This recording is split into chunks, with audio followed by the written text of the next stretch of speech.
Donc, a priori, on s'adapte à toute cette situation. Monsieur le Président, quel regard portez-vous sur la récente détérioration des relations avec l'Algérie? Alors, vous avez suivi les événements et je pense que tout le monde comprend comment ça fonctionne. Et nous sommes au regret de voir l'incident qui est arrivé à la frontière donc, algérienne avec le drone qu'ils ont abattu. Et il faut le dire clairement, c'est pas amical. C'est pas amical parce que aucun appareil, on n'abat pas un appareil volant comme ça lorsque tout le monde connaît le protocole. Donc il n'y a pas à se voiler la face.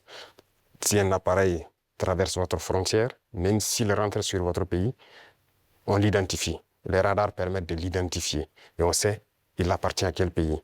Et il y a les relations diplomatiques pour ça. On contacte l'ambassade et il y a des attachés de défense, il y a beaucoup de mécanismes. On les contacte et ils peuvent confirmer si c'est leur appareil ou pas, s'il est sur le territoire par, voilà, peut-être qu'il a besoin d'aide ou bien il a perdu voilà, l'orientation et tout ça. Parce qu'un appareil peut être en l'air, il peut avoir des problèmes avec la météo, il est obligé de se cacher derrière les nuages, ça arrive très souvent dans nos pays. Donc un appareil rentre, on les demande, ils disent non. Il y a beaucoup de couverture nuageuse, mais il y a en tout cas un phénomène météorologique qui l'amène à venir passer. Il peut avoir un problème technique, il peut demander de l'aide pour qu'on le guide à ce qu'il atterrisse. Donc il y a tellement de facteurs qui peuvent faire qu'un appareil se retrouve dans un espace aérien. On n'abat pas un appareil systématiquement. Le cas est arrivé avec nous. On a souvent vu un appareil américain qui est rentré sur notre territoire, qui faisait donc des reconnaissances et tout. On n'a pas abattu l'appareil. On a pris le soin de contacter l'ambassade américaine, qui ont pris quelques minutes, ils nous ont confirmé que c'est leur appareil et ils ont dégagé l'espace. Donc, on n'abat pas un appareil systématiquement. Donc, c'est un acte délibéré, inamical d'abattre l'appareil et c'est regrettable. Mais si je comprends bien, vous ne fermez pas la porte au dialogue quand même. Non. Il faut que les dirigeants comprennent que nous n'avons pas le choix que de nous unir face à cette situation de soi-disant terrorisme. Parce que c'est un phénomène assez complexe. Et je vous dis que le Burkina était assis dans les années 2012 à regarder le Mali. Et on était, quoi, le régime qui était en place était ami avec ces gens-là. Certains vivaient même à Ouagadougou. IAG a vécu à Ouagadougou. C'est la réalité. Mais qu'est-ce qui se passe aujourd'hui? Ils se sont retournés contre nous. Ce pas des gens libres. Ils sont manipulés par les impérialistes et les ordres qu'on les donne, ils donnent à leurs criminels sur le terrain, ils le font. Donc, il faut que chacun comprenne qu'on doit s'unir pour faire face. Il n'y a pas de négociation possible avec ces gens-là. Justement, parlons de cette unité, plutôt cette intégration qui se déroule actuellement au sein de l'AES. Où en est-on actuellement? Ça se passe bien, ça évolue. Nous sommes donc dans la Confédération. Et comme je dis, il y a beaucoup de choses à mettre en place. Voilà. Et il ne faut pas chercher à aller tellement vite et ne pas bien faire. Donc, nous sommes en train d'aller de manière progressive. Il y a beaucoup de structures à mettre en place. Il y a beaucoup de volets à mettre à niveau dans les trois pays. Parce que vous n'êtes pas sans savoir que sur le point de vue économique, on n'est pas au même niveau. Sur le point de vue militaire, il y a beaucoup de volets. Il faut essayer d'équilibrer. Et donc, ça nécessite la mise en place de beaucoup de structures, beaucoup de rencontres. Et la libre circulation, ça nécessite un certain nombre de paramètres à mettre ensemble. Vous avez dû voir qu'on a fait un gros travail pour aboutir à un document unique de sécurité pour les voyages et tout. Donc, c'est évolutif. Donc, ça se passe très bien. Justement, j'avais une question sur le volet économique. La création de la devise propre à l'AES est-elle toujours à l'ordre du jour? Oui, c'est à l'ordre du jour, forcément. Et donc, le processus continue. Il y a beaucoup de choses, comme dirais-je, beaucoup de billes à caler avant d'y arriver. Mais c'est forcément à l'ordre du jour. Si on parle de souveraineté, forcément, on a besoin de cette souveraineté-là. Voilà, donc c'est impératif. Peut-on s'attendre à l'élargissement de l'AES? Oui, dans le futur.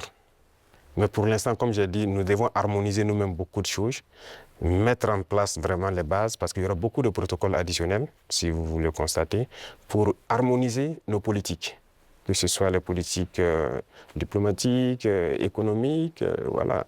Il y a beaucoup de politiques à harmoniser avant de permettre à ce que quelqu'un puisse s'ajouter. Mais y a-t-il déjà des pays qui s'intéressent à votre format? Oui, des pays s'intéressent, voilà, ils pourront être peut-être, je ne sais pas, pour l'instant, le président de la fédération, c'est le président malien, il pourra donner son avis sur la question, mais il y a des pays qui s'intéressent, oui. Comment vous expliquez la baisse de l'influence française dans la région? Pas uniquement dans le Sahel, mais aussi dans l'Afrique de l'Ouest, par exemple. Je pense que c'est eux-mêmes qui ont contribué à baisser leur influence, parce qu'ils ont une conception paternaliste, voilà, de nos relations. Et vous voyez, quand vous prenez tout de suite tout ce qu'on fait, tout ce qu'on prend comme initiative, eh bien, c'est la Russie. Et quelqu'un parle, ils sont influencés par la Russie. Tout ce qui se passe, c'est la Russie. Pourquoi ils ont les yeux fermés comme ça? Donc l'Africain n'est pas capable de développer quelque chose. L'Africain n'est pas capable d'inventer, d'innover, de prendre des initiatives. C'est ça que nous combattons. Et tant qu'ils vont continuer de voir l'Africain comme ça, comme un sous-homme qui n'est pas capable de réfléchir, qui n'est pas capable d'innover, capable d'inventer, on ne pourra jamais être amis. Les époques ont changé. Donc c'est la vision même qu'ils ont du noir. Il faut qu'ils arrêtent ça. Parce qu'en nous traitant comme ça, c'est comme s'ils voient le noir comme un sous-homme. Et là, c'est dangereux. Il faut qu'ils changent de langage. Mais en quoi ça se voit, cette attitude? Et regardez dans leurs discours. Regardez dans leurs discours. Même le président français, toujours dans ses discours, les jeunes Africains sont influencés par la Russie. Il le dit. Les médias occidentaux, vous les écoutez souvent. Ils ne passent leur temps qu'à mentir. Et regardez aujourd'hui l'AES qui est un modèle qui est en train de se dessiner. Ils ne peuvent pas se lever du matin au soir sans parler du Burkina ou parler de l'AES. C'est impossible pour eux. Et chaque fois, ils cherchent à envoyer des informations pour diviser, pour manipuler la jeunesse. Mais ça ne passe plus. Je pense que les gens sont assez conscients, les gens ont l'œil ouvert. Et vous tous, vous êtes victimes de ces gens-là, la communication. Ce qu'ils font, ce qu'ils disent sur la Russie et tout, on le sait. Jusqu'aujourd'hui, il y a des jeunes Africains qui ont les yeux toujours fermés, qui croient à leurs mensonges. Le récit de la Seconde Guerre mondiale. J'écoutais la dernière fois, quelqu'un disait qu'à la fin de la guerre, dans les 10 années qui ont suivi, si on demandait en Europe qui a gagné la guerre, les gens disaient c'est la Russie. Mais aujourd'hui, si vous demandez en Europe qui a gagné la guerre, ils vont dire que ce sont les Occidentaux. Par la communication, ils ont réussi à renverser l'histoire. Et l'histoire africaine aussi, ils ont tout manigancé pour faire passer les mensonges. Et ça fait que les jeunes Africains, certains ne connaissent même pas l'histoire de l'Afrique. Qu'est-ce que l'Afrique a fait? Certains ne savent même pas que nos grands-parents ont combattu, ont été mis à l'avant comme chair à canon. Et au retour, ils les ont tués comme des animaux. Est-ce que les gens savent que quand la France expérimentait sa première bombe atomique, ce sont des soldats noirs qu'ils ont mis à côté dans le rayon létal pour voir l'effet que ça fait? Sortons les archives. Tout ce qu'ils ont utilisé contre l'Afrique, c'est terrible. Donc il y a tout ça qu'il faut communiquer pour que les jeunes Africains comprennent, parce qu'il y a beaucoup encore endormis qui continuent de communiquer pour les impérialistes. Ce qu'ils disent de dire, ils le font. Peut-être parce que, voilà, ils leur donnent quelque chose, je ne sais pas. Mais l'Africain doit comprendre son histoire, se réveiller. Et donc c'est notre combat aussi comme ça. Quel est le rôle des médias dans ce combat, selon vous? Médias indépendants? De chez nous, vous voulez dire? Les médias devraient beaucoup participer à nous aider. Mais vous voyez que nos médias, même, il y a certains médias qui sont des médias impérialistes. Ils ne sont assis que lorsque les médias européens, lorsqu'ils disent quelque chose, et ils reprennent. Et ils accentuent. Il y a plein de médias dans nos pays qui combattent même les régimes comme notre régime. Et ils passent leur temps aussi à raconter les mêmes balivernes que les médias occidentaux racontent. Mais c'est honteux. Si des Africains se comportent comme ça, c'est très honteux. J'imagine qu'il doit avoir honte de se regarder à la glace le soir. Si tu es payé pour raconter des mensonges sur le noir, c'est très grave. Donc, on est en train de conscientiser. Au Burkina Faso, si vous voyez, actuellement, beaucoup de médias accompagnent la dynamique, participent à conscientiser la jeunesse à travers des débats et tout. Donc, c'est ce que nous souhaitons vraiment pour les médias. Pensez-vous que notre média puisse aussi jouer son rôle dans ce combat? Bien sûr, beaucoup. Il faut jouer un rôle très important parce que, vous savez, je l'ai dit en 2023 à Saint-Pétersbourg, et je le répète encore aujourd'hui, la Russie a contribué à sauver le monde. L'Afrique a contribué à sauver le monde. Il faut le dire. Il faut que les jeunes le comprennent. Que tout ce qui se raconte dans les films Hollywood, c'est faux. Ce n'est que du mensonge. C'est la même chose. La guerre du Vietnam. Aujourd'hui, on voit, l'histoire est tronquée. Mais il faut communiquer. Vous voyez, moi, ils n'aiment pas que je parle. On trouve que je parle trop et tout, pour que je me taise, pour qu'eux, ils parlent et que leur version passe. Non. Moi, mon plus grand regret, c'est d'avoir passé une bonne partie de ma jeunesse à écouter des radios comme RFI, France 24. J'ai été dans des pays où ces radios étaient fermées. Mais on prenait des applications, on enregistre leur journal pour écouter. Mais à partir d'un moment, il y a un déclic. Et je commence à comprendre qu'ils conditionnent nos cerveaux pour accepter ce qu'eux, ils veulent. C'est leur narratif qu'ils veulent qu'on apprenne. Et depuis ce temps, moi, je commence à faire la part des choses et j'ai compris que c'est très dangereux ce qu'ils font.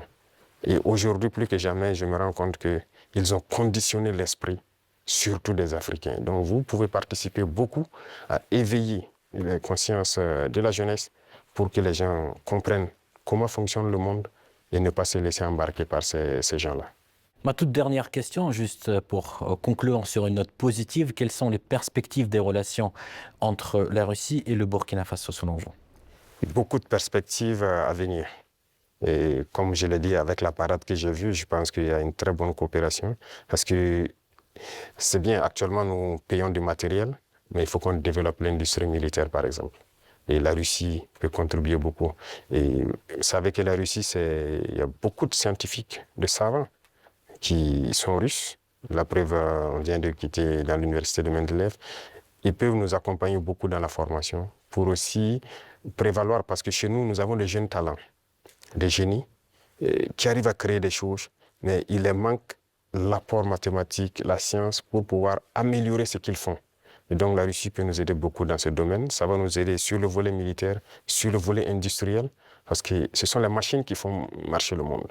Et aujourd'hui, la technologie qui est là, que ce soit l'informatique et les réseaux, la télécommunication et tout, sur ce volet, la Russie est en train de beaucoup collaborer. Donc, à l'avenir, toutes ces perspectives sont donc mises à l'ordre du jour pour que nous puissions donc voilà, arriver à un objectif certain que nous souhaitons. Votre Excellence, merci beaucoup pour cet échange très intéressant et très enrichissant. Je rappelle, c'était le président du Burkina Faso, le capitaine Ibrahim Traoré. Merci encore. Merci à vous. Merci.